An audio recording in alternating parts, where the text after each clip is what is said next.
سڵاو و ڕێز و حورمەت بۆ ئێوە بینەرانی ئازیزی تەلەڤیزیۆنی پەرتەو. هیوادارم ئەم کاتە و هەموو کاتێکتان بە بەختەوەری کامەرانی زۆر خۆم بە خۆشحاڵ و بەختەوەرە زانم کە دەرفەتێکی دیکە پێشە تا ببین بە میوانی ماڵەکانتان بە پێشکەشکردنی بەرنامەیەکی دیکە لە بەرنامەکانی تەلەڤیزیۆنی پەرتەو بۆ تەوەری ئەمڕۆی وتێژەکەمان داوەتم کردووە لە هاوڕێ عەبدوڵڵا دارابی ئەندامی دەفتەری سیاسی حزبی حکومەتی ستا و توێژێکمان ببێت لەسەر وەزعیەتێکە ئیسا لە ڕۆژهەڵاتی ناوەڕاستە هەیە بە تایبەت شەڕی بینی ئێران یا جمهوری ئیسلامی دەوڵەتی ئیسرائیل. بۆ ئەم مەبەستە حتمما تەوەرهایەک باس دەکەین، مۆزوعاتێک باس دەکەین، بەڵام پێم خۆشە بەلەوە بە خێراتنی هاوڕێ عەبدوڵڵا دارابی کەم. هاوڕێ عەبدوڵڵا دارابی بەخێر بێت. سپاس دەکەم، سپاس بۆ تۆ بینەرانی خۆشەویستی تەلەڤیزیۆنی پەرتەو. زۆر سپاسانەکەم. باسی ئەسڵی یا مەسەلەی ئەسڵی کە توانێت لێرە پێم خۆشە دەستی پێکەم بەرنامەکە مەسەلە ئەوەیە کە هەروەکو بینەران زارنەخۆشان ئاگادارن جمهوری ئیسلامی حەملەیەکی کردووە بە ئیسرائیل، موشکێکی زۆر و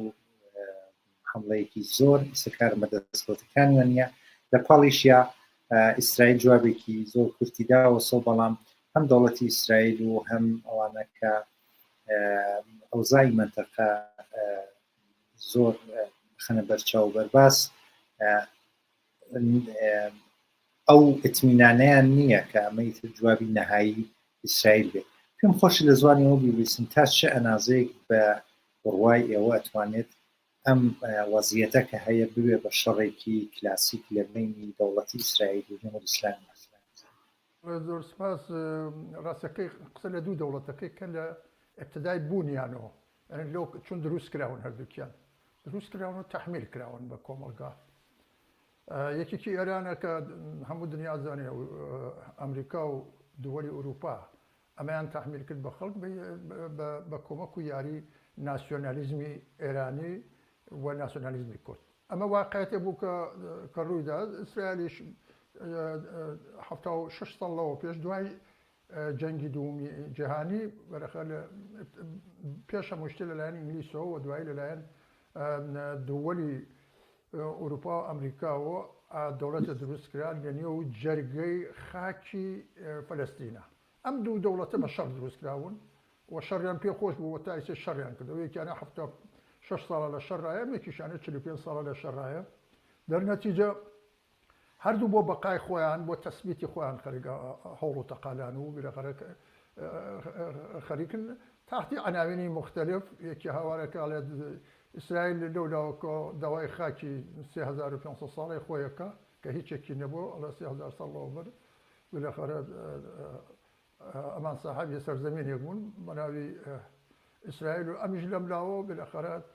تحمیل کراوە بە خەڵکی ئێران و داوای جمهوری ئیسلامیەکە ئیستا نەک لە ئێران بەڵکو لە سەطحی مەنتەقەها بە مانای واقعی. من گەرەکمە بڵێم کە ئەم شەڕ نابێ بە شەڕێکی کلاسیک بۆ مانای واقعی. ئەو شتەکە تۆ باسی دەکەی شەڕی کلاسیک بۆ مانایە کە بالاخره وەکو حەمەلاتی دووەلی ئوروپا و ئەمریکا بۆ سەر خاکی عێراق و یا بۆ سەر خاکی ئەفغانستان کە سێدەها پێش ئێستا ئەم ئێتفاقە کەوتو ڕوویدا و ئەوە تماشەماکە و ئەو شەڕە کرا و بالاخره شکستیشیان خۆ دەتن. بەڵام ئەم شێوە کلاسیکە ئەگەر بەم شکڵە بێ بە بڕوای من قەت ئەم شەڕە ڕوونادا بەم شکڵە. بەم شکل ئەمریکا بێت و دووەل غەرب بێت و لەشکرکێشی بۆ بکەن و نیرو چێشنی و ئێران و بالاخره گەرەکیان بە جمهوری ئیسلامی بڕبکەن. هەم مەزموونی سیاسی مۆزوعەکە فەرقەکە و هەم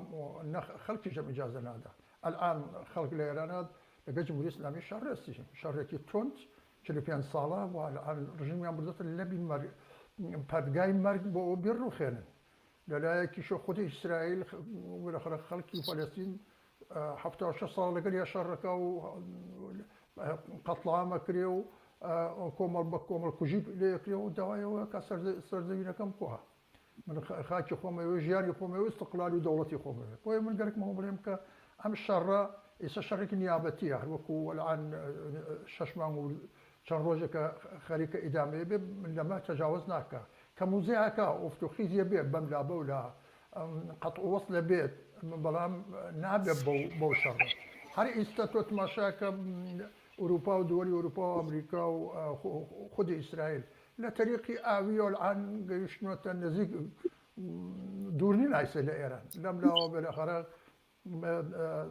تەواوی تەسلیحاتی خوانیان لە سەتحی خاوەرمیانە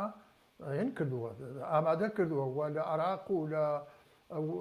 دووەری عەرەبیە موجودیەتیان هەیە موجودیان هەیە و بەلەخەرە ئیمکاناتی تەسلیحاتی خۆیان لەوێ مستەقر کردووە و بۆ ئەهدافێکی گەورەتر لە رابطە لەگەڵ مسەیتەربوون خۆیان بەسەر خاوەرمیانە کە خاوەرمیانە منتەقەیەکی حاصڵخیزە دەوڵەمەندە سەروەتمەندە بۆ ئەوە بتوانن سەهمی خۆیان وەرگرن لەمە ئەمە دەها ساڵە بەلەخەرە ئەمە کاریان بووە ئەم شەڕە بەنظەمن بە تەریقی ترۆ ژینەکان بە شێوەیەکی چر ئێدامەیە بێت یەکێکی هەر بەم شێوە کە ئیسا ئەیبینین گروههای مقاومەتێک کە ئێران ناویە باوەڵێ لە سووریا و لە عێراق و لە یەمەن و لە فەلەستین و لە لوبنان و ئەمانە هەستی ئەمانە هانەدا و بە ئیزافەی خودی حەماس کە ئیسا لە غەزایە بەو شێوە ئەمانە کۆمەک کردو ئەمانە کۆمەک کردو بە تەواو و تەسلیحی کردوون و شەڕی پێکردن و بەمانە شەڕەکە بۆ خۆی دەرگیر نابێت بە دەلیلەوە کە هێزێک کە واقعاً بە معنای واقعی کەلیمە مخالفی موجودیت و حاکمیەتی دەوڵەتی جمهوری ئیسلامی خەڵکی ئێرانە تەبەقی کارگەرە ژنانی ئازادی خوازە گەنج و جوانانی ئازادی خوازن لە ئێران کە 45 ساڵە شەڕیانە وەلعان لەم دەهەی ئاخرە بالئەخرە بە ئەناوینی مختلف چەند جار ڕژیمیان تا لەبی مەرگ بردووە تەنیا ئەم هێزە ئەتوانێت جمهوری ئیسلامی بە معنای واقعی خۆی بگۆڕێ بەڵام خودی ئەم فاکتۆرە بۆتە بەعزەوە کە ئیسرائیل زۆرتر حەسکار لەم شەڕە خودی بۆی ئەڵێم ئیسرائیل چون ئەمریکا تەمایلی نییە بۆ بۆنەوە کە مەنافعی ئیجاب ناکات جارێەوە جمهوری ئیسلامی هەیەشتۆ چون جمهوری ئیسلامی ئەو داینەوە بۆ هەدەفێکی بووە بۆ سەرکوتی خەڵک بووە بەڵام ئەم سەرکوتە نەکرا ئەم سەرکوتە بۆ معناکە کە خەڵک لەم سەرکوتە عبوری کردو و ئەمریکاش دەزانێ مەترسی ئەوە هەیە کە ئەمریکا و دووەری غەرب ئەم ڕژیمە کە داناوە لە ئێران بەلەخەرە خەڵک بێڕخێنێ و لە دەستی دەرچیەوەکو ڕژیمی شای بەسەر بێت و نەتوانێت مستەیترە ئەم خەتەریە هەیە بەڵام هێشتا ئالتەرناتیڤە ئامادە بۆ ئەوە کە خۆی بنێتە جیەکەی ئەوەی نییە دەرنەچی ئەو تەمایلێ نییە بەڵام ئیسرائیل تەواو ئارەزووی ئەوەیە کەم شەڕە بکرێت چون ئیمکانات و چون بە تەواوی مانە ئەمریکا و دووەری غەرب یارمەتی دەری بوون و یارمەتی دەریشن ئەمە لایەکە بە بۆ لەم فاکتۆرەوە فاکتۆری خەڵکەوە ئیسرائیل تەلاش ئەکا مۆهری خۆی بدا لەم ئێعترازاتە کە ئیستا لە ئێرانە مەوجودە کە ئەمە خەتەرەترە یعنی تکراری سەناریۆیەکی ڕەشی دیکەیە بۆ سەر خەڵکی ئێران کە ئەمانە خوانێتی هەڵقوڵتێن و بێن ئالتەرناتیوی مناسبی خۆیان دابنێن هەر ئالتەرناتیوە لەلایەن دووەری غەربی و ئەمریکا و ئیسرائیل و دابنرێت لە ئێرانە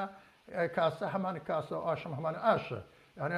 لە ژیان و بەختەوەری و شادی و خەڵکات هیچ تەئسیرە موسبەتی نابێت وەختێک ڕژیم بەدەستی بەڵێ زۆر سپاس من چەند پرسیارێترمەیە بەڵام تۆ باس ئەوتە کرد بەڵام کە ئیمکانی ئەو شەڕە ڕوبەڕوە نیە بەڵام پێم خۆشە بزانم ئەگەر واسە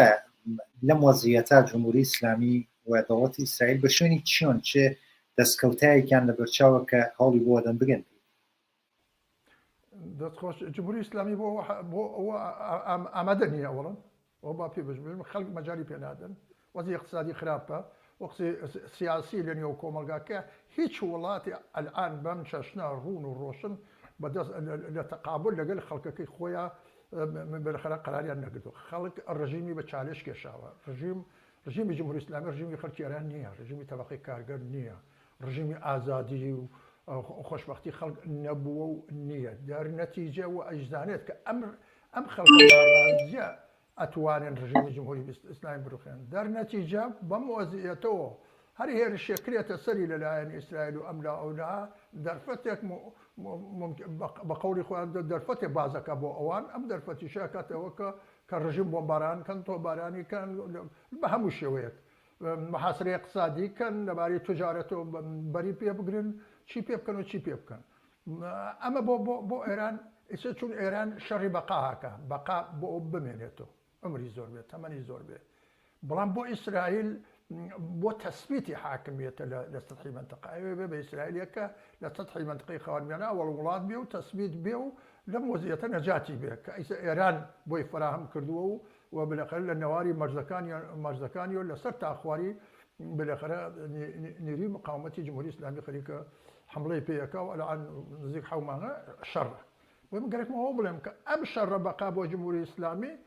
بە احتمالی یەکجار زۆر ئەبێ بە شەڕی نەمانی جمهوری ئیسلامی بۆیە جمهوری ئیسلامی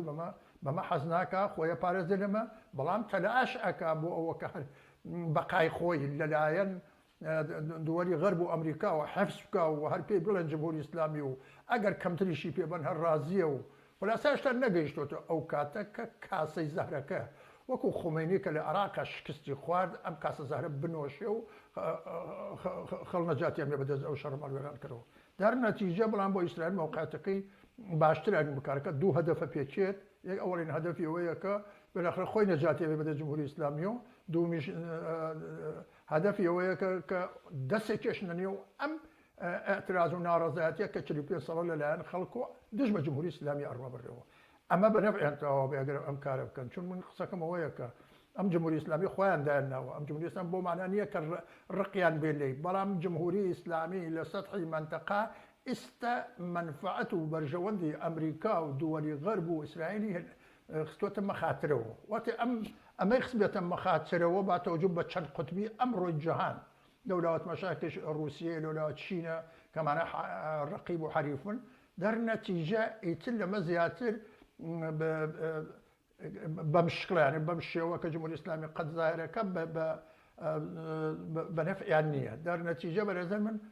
ئەم شەڕە بەم دەلیلە جمهوری ئیسلامی ناچێت مەگەر یەک شتیتر یەکسەرە کاسی زەر بنۆشیە و تەسلیم بێ و بڵێ بە ئەمریکا و دووەری غەرب یارمەتی بوو بەڵام ئەگەر ئەمەشکە هەر ناتوانێت یعنی ئەمەکانە عقب نشینی و بەنظرم خەڵکێکە ئیستا لە کەمینان ئەرژن بە ملیا و بەلەخەرە تەخت و تاجی وەکو تەخت و تاجی شا وێران ئەکەن و خۆیان ئەچنە قودرەتەوە ئەمە ئەم شتەیە کە ئەم دوو دەوڵەتە لەولاو لەملاو و دووەری غەرب و مەچوومە شتەکە جیهانیە لە بین ئیسرائیل و تەنیا ئەمریکا نەماوە ئەم جمهوری ئیسلامیە بەم بۆنەوە بە بڕوای من ئەمە ئەهداف هەردووکیانە زۆر زۆر سپاسانەکەم هاوڕێیابی دەرەوی مەسەلەیە کە هەیە ئەوی شەوەسەکە یەکێ لە پایەکانی جمهوری ئیسلامی کە زۆر لەسەری بەرنامەڕەزی کردووە زۆر لەسەری ئەحساساتی خەڵک بەسەرۆ دروستەکە مەسەلەی ئەحساساتی ناسیۆنالیستی و میهنپەرستیەکە کە هەمیشە جمهوری ئیسلامی بەشێک لە سیاسەتیەوە بووە پرسیارەکەی من ئەوەیە چونکە ئەو مقایسە کرێت کاڵەن ساڵی 57 و 58 کە وەختی شەڕی ئێران و عێراق دەستی پێ کرد بە سوورەتی کلاسیک ئەوە بوو کە داوای لە خەڵک کرد و جەمعیەتێکی زۆر چۆنیسە بە هەر تعدادێک بەڵام سوالەکەی پرسیارەکەم نەوەسە ئەگەر ئەو ئاماری ئەو کاتە قبولکەین وەکو واقعیە تا چه ئەنازە جمهوری ئیسلامی پێتان وا بێت لەم دەورە ئەتوانێت بەسەر ئەم مەسەلەوە مانۆڕ بدات بەرخان جمهوری ئیسلامی هەوڵی خۆیەدا یعنی هەوڵێکی هەمەلایەنەیەدا بۆ ئەوە کە بمێنێتەوە و دەرباز بێ لەم قەیران و بوحرانەکە هەمەجانبەیە وتم لەباری اقتصادیەوە لەباری سیاسیەوە لەباری کۆمەڵایەتیەوە لە هەموو لە حازێک و جمهوری ئیسلامی تێچەقیوە ئیتر ئەم خەڵکە و خەڵکەکە جیهان نین ئەو خەڵکە نین کە خۆمینی هاتووە 10 ملیۆن ئینسان ڕۆشتن بۆ فرودگای میهراباد و نایانە سەر شاریان و نایان و دان سەپا مەمل خۆیانە ئەمە ئەوە نییە ئەمە تازە ئەو خەڵکە نییە خەڵکێکن کە ڕۆژمەڕە سعات بە سعات دقیقە بە دقیقە لەگەم جمهوری ئیسلامیە شەڕێتیش الآن ئێران وای لێ هاتووە کە هیچ ئەکسەریەتی ناتوانم بڵێم هیچ بەڵام ئەکسەریەت 90% خەڵکەکەی واقعاً بە هیچ شێوەیە ئەم ڕژیمیان ناوێ بە هیچ شێوەیە چون ئەم ڕژیمە مانەوە و بەقای حتا بۆ 2 ڕۆژ بۆ 10 ڕۆژ بۆ مانگێ بۆ ساڵێ زۆر بەزەرر خەڵکە بۆیە ئەمە بە بڕوای من هەر کەسێ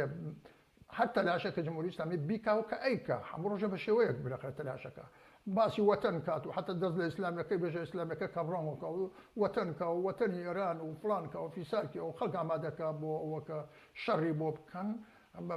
بڕوای من بەعیدە خەڵک جارێکی تر بڕاتۆ داوێن جمهوری ئیسلامی و خۆی بۆ بە کوش هەروواکە لە شەڕی ئێران و عێراقا بە ملیۆن خەڵک کوژرا و بریندار بوو جارێکی سەناریۆی وا تکرارەوە پێ چون ئەم شەڕە لەو ماڵوێرانترە بێنێ خەڵک ئەگەر بڕۆن ئەگەر بە گرایشاتی ناسیۆنالیستی و وەتەنپەرستی و ئێرانی گەرێکیان بێ خەڵک بەسی چکەن وە خەڵک تووشی ئەم شەڕەکەن خەڵک جوان سوورن لەسەرەوە کە واقعاً خەڵک ماڵوێرانە بن خەڵکی تر لە ئەبعادی 100,000 نەفەریە تێچن وتم وەکو شەڕی ئێران و عێراق نابێ ئەگەرچی شەڕی ئێران و عێراق لە ملیۆن تێپەڕی کرد کوشتە و برینداری ئەمە ماڵوێرانکەترە بێت دووهەم ئیمتحان پەستا دەست هەم ناسیۆنالیزم لە سەطحی ئێران و لە سەطحی منتەقەکە و هەم ناسیۆنالیزمی کورد لە کوردستانی ئێران عێراق سووریە کوێ هەمیان بەلەخرا ئازمایشی خۆیانیان داوە هەمیان تاقی کراون تۆ لەلایەن خەڵکۆ هیچ کام لەمانە بۆ خەڵک و بۆ مەنافع و بەرژەوەندی خەڵک ناچن شەڕکەن و شەڕ سازکەن ئەمانە هەر چێ بکەن خەڵک بن بە کوش بەخاتە مەنافع و بەرژەوەندی خۆیانە دەر نەتیجە مەذهب و ناسیۆنالیزم لە سەطحی خاوەرمیانە جێپا و جێدەستیان دیارە لە نابودکردن ژیانی خەڵکە لە کوشتاری خەڵکە لەوای کە واقعاً هیچ شتێک بەناو ژیان لەلایەن ناسیۆنالیزمی منتەقەوە بۆ تەوری ناسیۆنالیزمی ئێرانی و ناسیۆنالیزمی جمهوری ئیسلامی و بە تۆرە کوردی یا ئیسلامی سیاسی بۆ خەڵک نەماوەتەوە کە جێوی تعریف و تەمجید بێجێ ئەو بێ کە دفاعی لێ بکەن هەر بەشێک لە ناسیۆنالیستە ئێرانیەکان بوون لە تووری 44 ساڵە لە ناو دڵی جمهوری ئیسلامیە لە ناو حاکمیەتی جمهوری ئیسلامیە لە کوشت و کوشتاری خەڵکە لە ئەدامیانە لە سەنگساریانە لە هەموو شتێکە بەشداریان کردووە یعنی ما بەسمە کە ئیمتحان پەستادن بەم معنایە الان مەسەڵان بۆ نمونە ئەڵێم دووی خۆردات یەکێک لەوانە بوو کە بەشێکیان ئەڵمەت بەشێکیان یەکێک لەوانە بوو کە واقعاً حتا ئاخرین دقیقە حتا ئەم بەشش کاتۆتە دەرەوە ئەم بەشێکیشی هەر لە ناوخۆیانە ماوەسۆ حتا ئەم بەشش کاتۆتە دەرەوە خۆی بە ئۆپۆزیسیۆنزانێ بالاخره دەستی تا بینەقاقەی بالاخره بە خوێنی خەڵک سوور بووە لە کوشت و کوشتاری خەڵکە لە جدالێکە کە خەڵک 45 ساڵە خەریکن بەشدار بوون شەریک بوون سەهیم بوون لە نەتیجە ڕوخانی جمهوری ئیسلامی هیچ شەنسێک بۆ ناسیۆنالیزمی ئێرانی بە هیچ شکلێک نایڵێتەوە بڕوخێ وەک بوومە لێرزە وایە ڕوخانی ئەوەیە کە ئیسلاح تەڵەبێک کە ئیسە خۆیان باوەشیان کردو بە ئێرانە و باوەشیان کردو ئەفریقا باوەشیان کردو بە دووەری غەرب و ئەمریکا هیچ شانسێکی نیە جمهوری ئیسلامی بڕخە ئەڕوخێن ناسیۆنالیزمی ئێرانی تێکەڵ بوون لەگە جمهوری ئیسلامیە نەک ئیسا بەڵکو سەدان ساڵە بالاخره لە دەوران قاجار و هەمووی ئەمانەوە مەذهب و ناسیۆنالیزم دوو سکەی پشت و ڕووی یەک سکە بوون کە لە کوشتاری خەڵکو و لە برسێتیکردنی خەڵکو و لە پاڵپەیوەندانی خەڵک بۆ ئەوە کە ژیانیان خۆش نەبێ و بەختەوەر نەبن و شاد نەبن و ئازاد نەبن و بەرابەر نەبن ئەمانە نەخشیان بە بڕای من ناتوانێت ئەمە فاکتۆرە نییە غێر پەلەقاژە نەبێ یعنی فاکتۆرێکە بتوانێت خەڵک بەسیچکە جارێکی تر لە بەرابەر هێزێکی وەکو ئیسرائیل شەڕی پێ بکە ئیسرائیل و ئەمریکاش خۆیان ئەم شتێزان بەتابێت ئیسرائیل ئەزانێت چون وەقتی ئەڵێم ئیسرائیل تەواو تەلاشی ئەوە خودی ئەمریکاش بێتە ناو کایە و ئەم شەڕێ پێ بکە ئەگەر ئەوە بێ ئەوی ژێنێت دەرنەچێت بە بڕای منم شانسە نییە بۆ جمهوری ئیسلامی و جمهوری خۆتدانی خۆشی باش ئەزانێت حالە بین ئەوەیە کە یەک ئەو زەهرە بنۆشێت یا ئەوە کە بالاخره خەڵک بێ ڕوخێنەکە من پێم وایە ئەمەی کە خەڵک بێ ڕوخێنێ زۆرتر محتەمەلە و هەم خۆی ئاگادارە و هەم کولی دنیا و دووەلی غەرب و ئەمریکاش لەم وەزعیەتە کەیسی لە ئێرانە ئەگوزارێ بالاخره بە باشی ئاگادارێت. زۆر سپاسانەکە من دوو پرسیارم ماوە هیوادارم بتوانین نزیک 10 دقیقە کاتمان ماوە. پرسیاری ئەوڵم لەسەر باسی دەوڵەتانی منتەقە و دنیات کرد کە ئەم وەزعیەتە هەرژر چاودێریانە و بەخۆڕینەڵە 2 تا 4 خۆیانەکەن بزانن سەبووسەنی وەزەکەیەکەن کە چۆن بەرکردکەن بەڵام پرسیارەکەم ئەوە پرسیارەکەم نوەسەکە خودی منطقە ئەگەر ئەم دوو دەوڵەتە نەمێنن چه دەوڵەتی جمهوری ئیسلامی چه دەوڵەتی ئیسرائیل تا چه ئەنازە بە نەفی خەڵکی منطقەس و خەڵکی ئەو دوو وڵاتە بەتایبەت بەڕاستی ئەم دوو دەوڵەتە نەمێنن پێش هەموو کەس پێش هەموو نەفعێک کە دابەشی کەن لە سەطحی دنیا هەر لایە بۆ خۆی یا هەر هاوسێ و بەراوسە خەڵکی ئیسرائیل و خەڵکی ئێران ڕزگارە بن ئەگەر دەوڵەتی هەر ئائیستەی دەستەڕاستی ئەمریکا کە بلەخەرە وەکو کۆسپ و مانەعی جدی لەبەر پێی خەڵکە بۆ چەندین دەهاز بلەخەرە خەڵ قەتڵامەکە ئەی کوژێ جنوسایدێکە و بلەخەرە ماڵوێرانێکە و دەربەریەکە بلەخەرە نەفەسێکە کێشن حتى لە هەر دەوڵەتێک نەگەم دەوڵەتانە واقعاً لەسەر حکم ناچن و خەڵک نزیکۆ بن بە حاکمیت و دەسەڵاتی خۆیان بەنافی خەڵکە بۆ ئێران بە تەریقی ئولا بۆ ئێران بە نەزەر من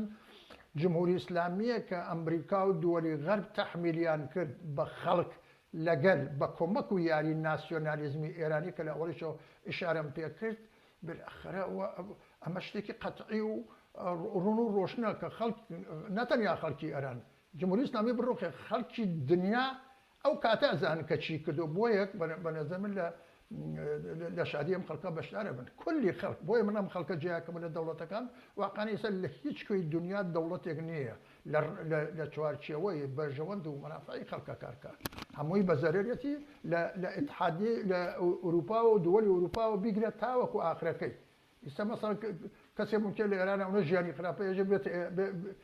ئەگە دەستی بگا بە ئوروپایی ئەبێ بە بەهەشت نەخێر ئەوانی بالاخەرە لە ماوەی دوودەهەی ڕابردووانیە کارێکیان کردووە کە لە توول تاریخا سابقەی نەبووە بەرامبەر بۆ ژیانی خەڵک ئەوە خەڵکیان پاشەکشێ پێ کردووە ئەو یانێ ئەزم چیە مەزۆتە بەیانی لە خەواڵەتی تایوەرەگە کارەکەی بۆ ڕۆژی دوومانی هەست ئەمە واقعەتێکە لێرەش بۆی مەگەرێک بڵێم لە ئێرانێتە ئەستان شتێ بەناو قانون حتا لە چوارچێوەی نظامی سەرمایه‌داری موجود نەبووە و نییە و دووەلی ئەمریکا و دەوڵەتی ئەمریکا و دووەلی ئوروپا ئەم ڕژیمیان بۆ ئەوە دا نەناکەن نەخێر هەمەکارەیە بێت و بالاخره ژیانی خەڵک خۆشکە بۆ ئەویان دانا کە خەڵک سەرکوتکە بۆ ئەویان دانا ئەوانەیە کە ڕژیمیشیان ڕوخاند جمهوری ئیسلامی حەقیان لێ بسێنێتەوە حەقیشی سندۆ الحەق دا بەرابەرەوەی حەقی سندۆسۆ تاوەکو ئێستا ئەوەی خەڵک کوشت و ئەدام کرد و دەستگیر کرد و ژیانی بۆ خەڵک نێشتوت بۆ ڕازم ڕوخانی ئەم دوو دەوڵەتەوە بە تەریق وڵات ڕوخانی جمهوری ئیسلامی تغییر و تحولێکی بنیادیە لە سەطحی منطقە نەکتەنیا لە ئێرانە جمهوری ئیسلامی الآن باڵەکانی لە حەوت دەوڵەتی منطقەی خاوەرمیانە ئەگەر بڕوخێ بەنظر خەڵکیش دەرویەکی تر دەرفەتێکی ترێتە بەرەوەوە کە خەڵک نەفەسێ بکێشن و ئەوانش هاشاوڵ بن بۆ دەوڵەتەکان خۆیان هاشاوڵ بن بۆەوە کە واقعا ژیانیان خۆشترکەن بەختەوەر بن بالاخره لەم بۆ بەختی و هەژاری و تەنگان نەفەسیە کە الآن داوێنگیریانە لە سەطحی خاوەرمیانە نەجاتیان بێ بۆی وازانم مەسەلەیەکی مهمە ڕۆشنی جمهوری ئیسلامی یانێ ڕۆشنی ئیسلامی سیاسی لە سەطحی منطقەکە و بە بڕوای من ئێستا وەختە تماشای داهاتوو بکەی ئەمە ئاخر جارێتی بۆ یەکیش سەر و ماڵی شەڕی بۆ کا جمهوری ئیسلامی چون شانسی ئەوە بوو کە لەو ئەوزاع ئەحواڵە و لەو تەنشەی بینی ئەمریکا و شۆرەوی سابقە دەرفەتێکی بۆ ڕێکە و بەرەخەرە هاتن بەم شێوە تەلاشیان کرد کە خومەینی و دارودەستەکە بنێن سەر حکم کە نەیەڵێت ئینقلابێت لە ئێرانە سەر بگرێت و خەڵک نەفەسێ بکێشن بەنظرم ئەمە تەغییری کرد والآن بەڕووخان جمهوری ئیسلامی تغییرێکی یەکجار مثبت بەنافی خەڵکی ئێرانە بێت هیوادارم ئەم خەڵکەی کە ئیسە گویان لەدەنگمە لەم شادیە و لەم تعڕۆزا و لەم شادیە کە ناوی بنین ڕوخانی جمهوری ئیسلامی شەریک و سەهیم بێ و لە کانگای دڵیۆ شادی و خۆشی و خۆشحاڵی خۆی دەربڕێت چون مەسەلەیەکی فۆقەڵادە جدیە تەنیا کشوەری نییە لۆکاڵی نییە منتەقەیشە زۆر سپاس دەکەم وە پرسیاری ئاخرمەوەسە کە بەم وەزیەتۆ کە باست کرد بەم تێڕوانی نەکەی واتانە بە مەسەلەکە خەڵکە بێت چیکە خەڵکێکە هیچ منفعەتێکی لە وەزیەتیانە ئەشێ خەڵکی هەردوو وڵاتەکە پێت وابێ باشترین ڕێگە چارە چییە کە بتوانن دژی ئەم دوو دەوڵەتە بێسن من پێما خەڵکی ئیسرائیل تەلاشەکەن بۆ ئەم دەوڵەتەکە هەر ئیستا هەست بێ ڕوخێن چون ئەم دەوڵەتی ئیسرائیل پێش ئەوە کە شەڕی غەزە دەست پێ بکات و چەند غەزەش داگیرکەن بەلاخرە خەڵک لە سەحنەی سیاسەتا بوون هاتوونە مەیدانەکانی ئاعتراضیانەکە کە ئەم دەوڵەتە ڕاستگرا کە هەمیشە مانەعی خۆشی و شادی و تێکەڵی بین خەڵکی عەرەب و خەڵکی یەهود بوون ئەمە لە ژیانیشیانە ڕەنگیاوە سۆ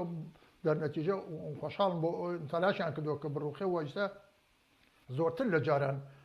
ئامادەن بۆ بڕوە چۆن لەم شەڕە ئەزانن کە متەوەجێ بوون لە تووری محەمەها کە دەوڵەتی مەوجود ئەستن بۆ ئەوە کە ئەسیرەکانیان ئازادکا بۆ شادی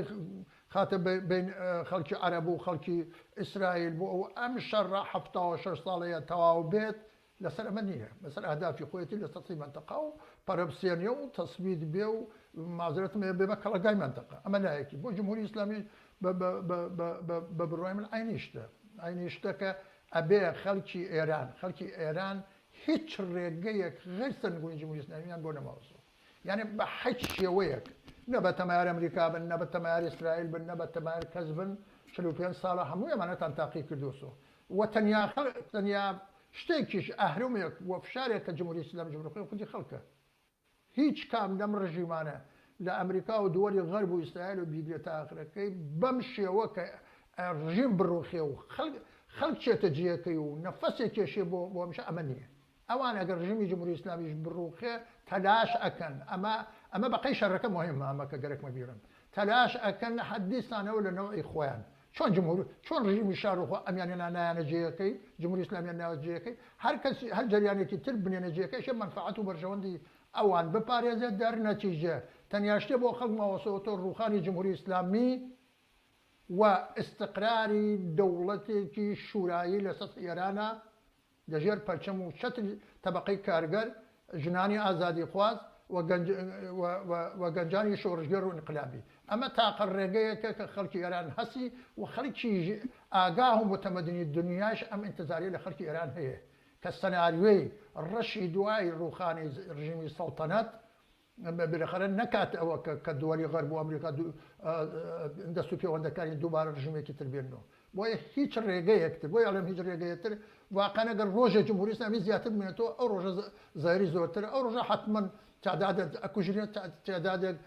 لە برسیا ئەمرێت تعدادێک برەخە تووشی نەخۆشین و تەنگەنەفەسیە بێ و ئەمرێت چون ئامار و ئەرقامی نەخۆشین و کوشتن بە وەسیلەی سەرەتان و ئەنواع ئەقسام نەخۆشین کە بەڵای مسببی ئەسی جمهوری ئیسلامیە بە بڕوامی زۆرترە در نەتیجە قۆڵەڵە ماڵن بۆ ڕوخانی ئەم ڕژیمە تەسمیمی جدی خۆیان ئەگرن بە نەزەر من مەسەلەیەکی تاریخیە ئەتوانن لەسەر ژیانی خەڵکی ئەوروپا تاثیردا بدەن ئەمە ئەوە حقیقەتەیە کە ڕوخانی جمهوری ئیسلامی چون جمهوری ئیسلامی تا لە سەدان جێگا بەخاتر بەرژەوەندی خۆی تەقینەوەی کردو و سەدان و هەزاران کەس بریندار بوون و خەڵکی زۆری ئێرانی ئۆپۆزیسیۆنی کوشتووە هەل لە دەرەوە بەقەی ئێران مزگەوتی داناوە لە ئەوروپا بۆ ئاگاداریت ئەلان لە شوێنێکی وەکو ئەڵمانە مزگەوت لە کلیسا زۆرترە لە شوێنێکی وەکو سوئیدا کە من تایە هەم ئەلان شان بەشانی کلیسا مزگەوتە مزگەوت یانێکی یانە سەفارەتخانە یعنی ئەو شوێنانە دەرنەتیجەم باجی لێ سندون و باجەسێنێ لە وڵاتانە بەخاتر بەقای بێت دەرنەتیجە هیچ کەس جمهوری ئیسلامی ناڕوخێنە غێرەت خۆتان نەبێت هیچ کەسێکیش ناتوانێت منفعەت و بەرژەوەندتان تەئمین بکات مەگەر دەسەڵاتی خۆتان چون ئەلان خەڵکی متەمەدن و ژیر و ئەو کەسانە کە بربەرەکانەیە کە لەگە جمهوری ئیسلامیە ژیرترین خەڵکانی ئەمڕۆن بۆ ژیان و بەختەوەری ژیرترینن ئەمە نە تاریفە نە تەمجیدە یەک واقعەتە خەڵکێک کە لە ئەمڕۆ مەذهب بە ڕەسمیەت نەناسێ و حاکمیت و دەسەڵاتی مەذهبی و کۆنەپەرستانە و بە ڕەسمیەت نەناسێ خەڵکێکی پێشکەوتووە بە بڕوای من دەرنەتیجە ئەم شتە لە ئێوە وەشاوەتەوە و ئێوە سنگتان قەڵخان کردووە لە تووری 45 ساڵە شەڕتان کردووە کۆڵتان نەداوە هیچ دەوڵەتێکی یارمەتی نەداوە کۆڵتان نەداوە چوونەتە پێشەوە و ئەمە ئەشێ بە حاصل ئەشێ لەم حاصل و دەسڕەنج و خۆتان کە لە 45 ساڵی ڕابردووە خۆتان و کوڕ و نەوەکانتان تا ئەمڕۆ کێشاوێتی ئەشێ خۆشی و لەزەت ببینن کە بریتێ لە ڕوخانی جمهوری ئیسلامی استقراری دەوڵەتی شورایی خەڵکی کرێکار و زەحمەتکێش یەک جار بۆ هەمیشە ئەمە ئەو شتەیەکە زۆر تەوسیەکەم پێم وایە خەڵک دە بەرابەر من ئەمە زانێت و بە هیوادارم ئێمەش لە پەرتەوە ئەم بۆچوونەوە ئەم چراکە خەڵگەڵی کردووە ئێمەش بتوانین بەهرەمەند بین. زۆر زۆر سپاسانەکەم هاوڕادی دارابی بۆ بەشداریتان لە بەرنامە. سپاس بۆ تۆ بۆ هەموو بینەرانی خۆشەویستی تەلەڤیزیۆنی پەرتەوە زۆر سپاسدانەکەم. زۆر زۆر سپاسانەکەم بینەرانی عەزیز، ناوبڕێکمانە بێت دوای ئەگەڕێنەوە بەلاتان لەگەڵ